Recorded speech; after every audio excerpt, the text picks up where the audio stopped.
आज की तारीख में एक बेस्ट लैपटॉप लेना बहुत मुश्किल काम है। क्यों? क्योंकि हर कंपनी की हर ब्रांड एक से एक लैपटॉप निकाल रहा है। आप इसमें कंफ्यूज हो जाते हो कि कौन सा वाला लैपटॉप मेरे लिए बेस्ट है, मेरे लिए ये बेस्ट है, वो बेस्ट है, वो बेस्ट, कौन सा बेस्ट है। लेकिन दोस्तों, हर लैपटॉप में आप जब भी परचेस करने जाओगे, चाहे ऑफलाइन खरीदो चाहे ऑनलाइन खरीदो, आपको हर लैपटॉप में दिखेगा कि भाई इसमें रैम तो है, हाँ अच्छा है रैम है, इसमें चलो हार्ड डिस्क है क्या, हाँ हार्ड डिस्क है, इसमें जीपीयू है क्या, हाँ है, इसके अंदर प्रोसेसर है क्या, हाँ है। तो फिर गलती कहाँ हो रही है? सब कुछ आप अच्छा देख रहे हो तो ये मेन जानने की जरूरत है। जब भी आप लैपटॉप लेने जाओगे तो कुछ बारीकियों को देखना जरूरी है ताकि आप बेस्ट लैपटॉप ले सको। एक अच्छे और बेस्ट लैपटॉप में कुछ फर्क होता है, इसलिए जब भी लैपटॉप लेना होगा कुछ चीजों को जरूर ध्यान से देखना, बारीकियों को थोड़ा अच्छे से समझना, फिर आप लैपटॉप लेना। और इस वीडियो में हम इसी फर्क को जानने की कोशिश करेंगे ताकि आप अपने लिए एक बेस्ट लैपटॉप ले सको। चलो शुरू करते हैं।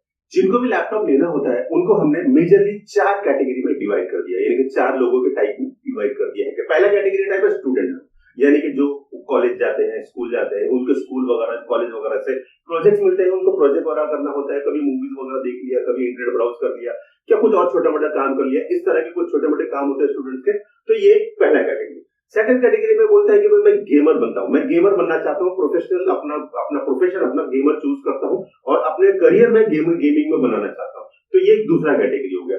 तीसरा कैटेगरी आता है कि भाई प्रोफेशनल, यानी कि कोई ऑफिस में अपना एक प्रोफेशनल काम करता है, जैसे ग्राफिक डिजाइनिंग हो गया, वीडियो एडिटिंग हो गया, और कुछ ऐसे प्रोफेशनल काम होते हैं, ऑटोकैड वगैरह होते हैं, इस तरह के कुछ प्रोफेशनल काम होते हैं। तो उनका एक कैटेगरी होता है थर्ड कैटेगरी में, इस प्रोफेशनल कैटेगरी के लोग ऐसे भी होते हैं। चौथा एक और कैटेगरी होता है कि उसमें बस ले लिया, मुझे लैपटॉप लेना है, मुझे देखना है उसमें क्या क्या चीजें होती है, एक्सप्लोर करना है, बस एक मालूम नहीं मुझे उसमें क्या करना है आगे, लेकिन एक जस्ट जनरली ले लिया। तो ऐसे भी लोग होते हैं। तो ये ब्रॉडली 4 कैटेगरी के लोग होते हैं जिनको लैपटॉप लेना होता है। अगर आप स्टूडेंट हो तो आपको कितना बजट लेके रेडी रहना होगा अगर आपको लैपटॉप लेना है? तो मेरे हिसाब से, पर्सनल एक्सपीरियंस के हिसाब से, एक स्टूडेंट को 40,000 से ऊपर जाना नहीं चाहिए, क्योंकि उसका ज्यादातर काम उसका 40,000 वाले लैपटॉप के अंदर हो जाएगा।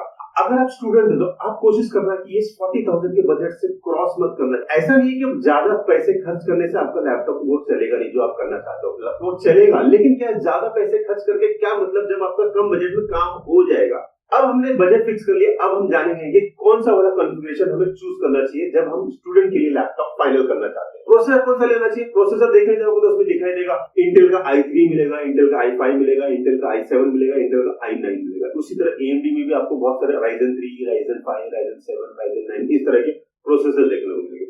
इसमें अगर मैं इंटेल प्रोसेसर की बात करूं तो प्रोसेसर के मॉडल के आगे एक अल्फाबेट लिखा रहेगा, जैसे कि U, B, H, HX, इस जो आपको हिंट देगा कि ये किस टाइप का प्रोसेसर है। तो यहाँ पे आपको ये बारीक चीजें समझनी है कि भाई ये H क्या है, P क्या है, U क्या है, HX क्या है, इसके कुछ अलग अलग मायने हैं जो आपको मालूम होना चाहिए ताकि आप लैपटॉप जब भी चूज करो आप अपने काम के हिसाब से बेस्ट लैपटॉप चूज कर सको। तो अब इसको मैं सिंप्लीफाई कर देता हूँ कि इसके क्या मतलब होते हैं। मान लो अगर आप कोई लैपटॉप ऐसा देख रहे हो जिसमें आपको आगे प्रोसेसर के मॉडल के आगे U लिखा हुआ है, तो U का क्या मतलब? इसका मतलब ये है कि ये पावर कंजम्पशन कम करेगा। पावर कंजम्पशन कम करेगा ठीक है, लेकिन परफॉर्मेंस भी कम देगा। ये आपको याद रखना है कि आपको U वाला प्रोसेसर कब लेना है और कब नहीं लेना है। अगर आपको लगता है कि आपको परफॉर्मेंस की ज्यादा जरूरत नहीं, मैं खाली काम हो जाना चाहिए, ठीक है, U ले लो, कोई दिक्कत नहीं है। ज्यादातर जो U वाले जो प्रोसेसर होते हैं ये बैटरी एफिशिएंट लैपटॉप वाले में ज्यादा यूज होता है ताकि बैटरी का लाइफ बढ़ जाए, क्योंकि पावर कंजम्पशन कम होगा, पावर कंजम्पशन कम होगा तो बैटरी की लाइफ ऑटोमेटिक बढ़ जाएगी। तो ये मेन फर्क है, ठीक है ना। आगे बढ़ते हैं हम H प्रोसेसर की तरफ। H टाइप का प्रोसेसर क्या करेगा? पावर कंजम्पशन हाई करेगा और हाई परफॉर्मेंस भी देगा। तो आपको याद रखना है कि अगर आपका काम परफॉर्मेंस से रिलेटेड ज्यादा है तो आपको H वाला प्रोसेसर लेना है। अब आता है हमारा नेक्स्ट टाइप का प्रोसेसर जो है B टाइप का। B क्या है? ये दोनों के बीच का एक मिड लेवल वाला सेगमेंट है। अब नेक्स्ट आता है HX वाला प्रोसेसर। HX वाला प्रोसेसर ये है टॉप लेवल का प्रोसेसर होता है जो U से भी ज्यादा अच्छा है, H से भी अच्छा है, P से भी अच्छा है। तो ये बेस्ट प्रोसेसर का कैटेगरी माना जाता है। अगर आपका काम परफॉर्मेंस से रिलेटेड बहुत ज्यादा है तो आपको ये याद रखना है कि आप हमेशा HX वाले प्रोसेसर की तरफ जाना, दूसरे वाले जो दूसरा टाइप का जो प्रोसेसर है उसकी तरफ मत जाना। अब यहाँ पे एक चीज आपको बताता चलूं कि 40,000 के बजट में आपको यू वाले सीरीज में जाना पड़ेगा अगर आपका 40,000 का बजट है तो। यानी यू वाला जो प्रोसेसर वाले लैपटॉप होते हैं, कम बजट में हमें लैपटॉप मिल जाता है, तो हमारे नॉर्मल काम के लिए ठीक है, कोई प्रॉब्लम नहीं है, हमें बहुत बड़ा काम करना नहीं है, तो आपको यू वाला प्रोसेसर आपको इस बजट में मिल जाएगा। तो यहाँ पे अभी तक हमने क्या देखा कि अगर आप स्टूडेंट हो तो आपको इंटेल में अगर आप जाना चाहते हो तो इंटेल का i3 लेटेस्ट जनरेशन लेना, और प्रोसेसर तो बजट आपका कम है तो आपको प्रोसेसर यू वाला ही मिलेगा, तो आपको इसमें आपका जनरल काम हो जाएगा। अगर आप स्टूडेंट हो, रैम कितना लेना चाहिए? मेरे हिसाब से कम आप 8 GB कंसीडर करना, ताकि आप काम अच्छे से कर सको। अब रैम खाली हम जनरली क्या करते हैं, जनरली जो बायर रहते हैं, जो लैपटॉप खरीदना, अच्छा 8 GB रैम ले लिया, बस ठीक है, ऐसा नहीं करना। अभी बहुत से लोग क्या करते हैं, बस इतना सुन लिया ना, स्किप, वीडियो स्किप, ऐसा नहीं करना। देखो और भी चीजें हैं समझने के लिए, रैम में भी बहुत सारी चीजें समझने के लिए। रैम में सबसे पहले आप देखो कि 8 GB रैम लो, उसके बाद देखो कि क्या 3200 मेगाहर्ट्ज है कि नहीं, वो देखो। तीसरा ये देखो कि क्या वो लैपटॉप में एक्सटेंडेबल रैम का स्लॉट है क्या, मैं एडिशनल रैम लगा सकता हूँ क्या, क्योंकि अगर मुझे कल होकर 16 GB करना है तो क्या मैं कर सकता हूँ, 8 GB को 16 GB कर सकता हूँ। ये जरूर देखना चाहिए कि उस वाले लैपटॉप में क्या एक्स्ट्रा स्लॉट है कि नहीं। अगर उस लैपटॉप में एक्स्ट्रा स्लॉट नहीं है तो वो लैपटॉप कंसीडर मत करना। नहीं तो क्या होगा, अगर आपको रैम अपग्रेड करने की जरूरत पड़ेगी और आपको लगता है कि उसका एक्स्ट्रा स्लॉट नहीं है तो मुश्किल हो सकती है। तो कोशिश करना कि एक रैम का स्लॉट एक्स्ट्रा होना चाहिए लैपटॉप में।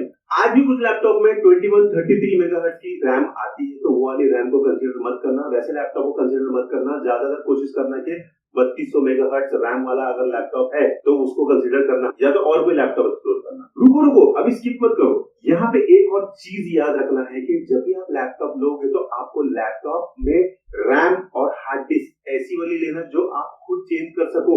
कभी कभी लैपटॉप में क्या होता है, ऑन बोर्ड आपको रैम मिल जाता है, यानी कि रैम खराब हो गया मतलब पूरा बोर्ड खराब हो गया, तो ऐसा वाला मदरबोर्ड मत चूज करना।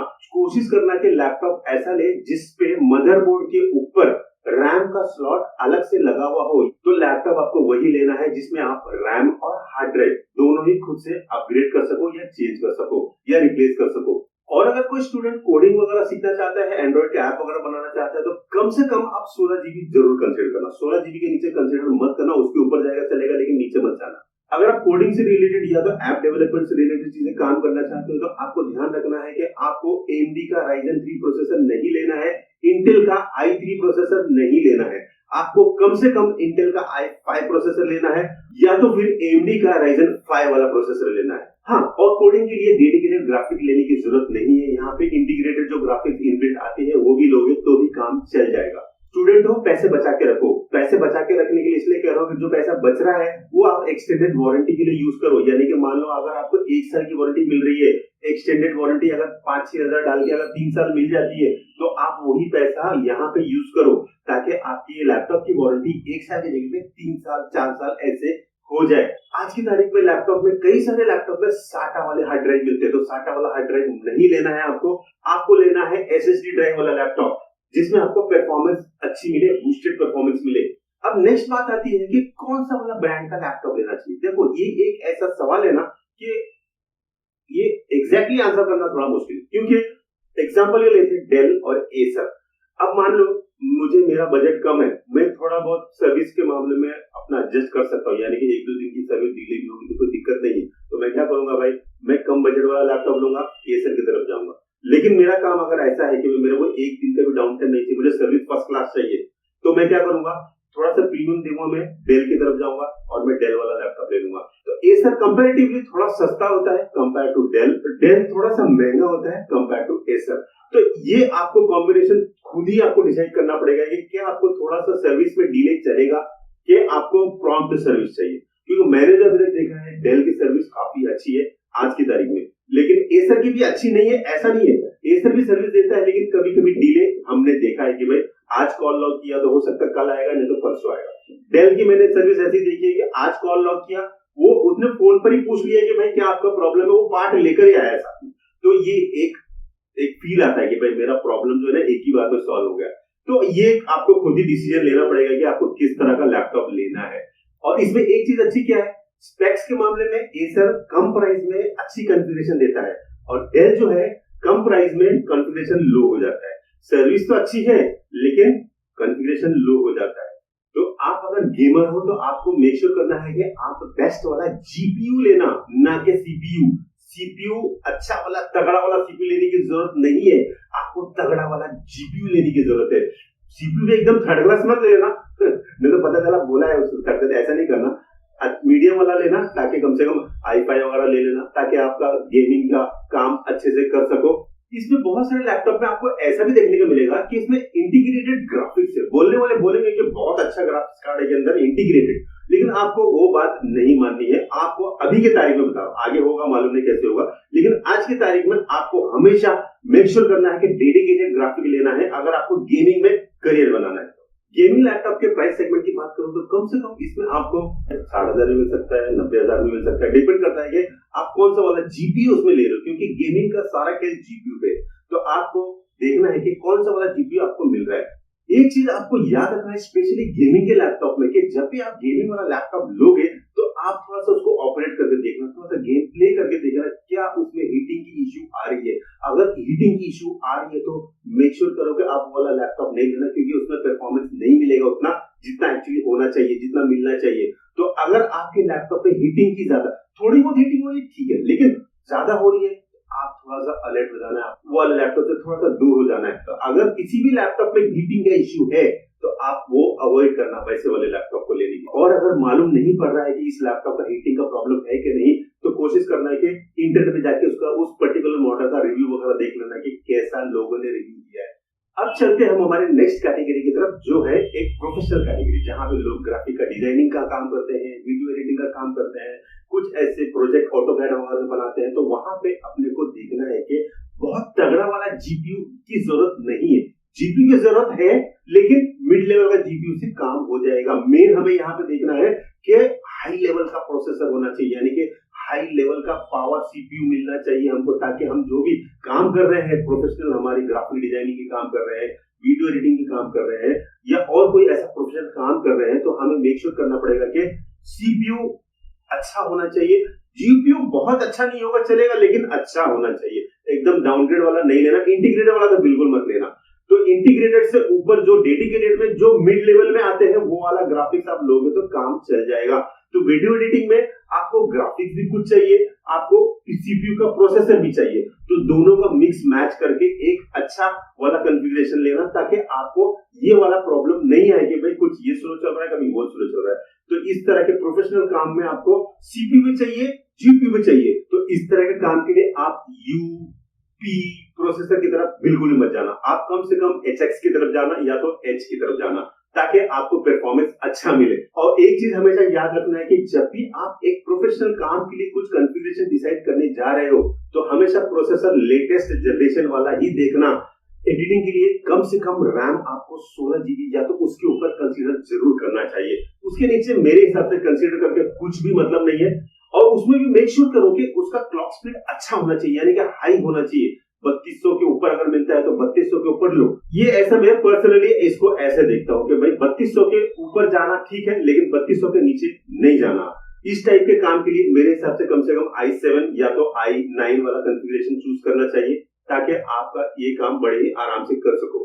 और अगर मैं स्टोरेज की बात करूं तो आपको कम से कम 512 का एक एसएसडी तो जरूर होना चाहिए, और 1 टीबी का एक नॉर्मल SATA ड्राइव लोगे तो भी चलेगा। SATA ड्राइव इसलिए कि आपको स्टोरेज वगैरह करने के लिए काम आएगा, एसएसडी परफॉर्मेंस के लिए काफी काम आएगा। चलिए अब देखते हैं हमारे लास्ट कैटेगरी की तरफ, जिनको मालूम नहीं कि वो लैपटॉप लेना तो है लेकिन काम क्या करना है वो मालूम नहीं। तो उस टाइप के यूजर के लिए मैं जनरली कहूंगा क्रोमबुक की तरफ बिल्कुल मत जाना। क्रोमबुक एक बड़ा फोन जैसा है, उसमें और ज्यादा कुछ नहीं कर पाओगे। थोड़े बहुत डॉक्यूमेंट्स वगैरह गूगल डॉक्स वगैरह कर पाओगे, गूगल शीट वगैरह कर पाओगे, लेकिन बहुत ज्यादा नहीं कर पाओगे। वो काम आप अपने फोन पे भी कर सकते हो, थोड़ा सा अगर बड़ा स्क्रीन है तो।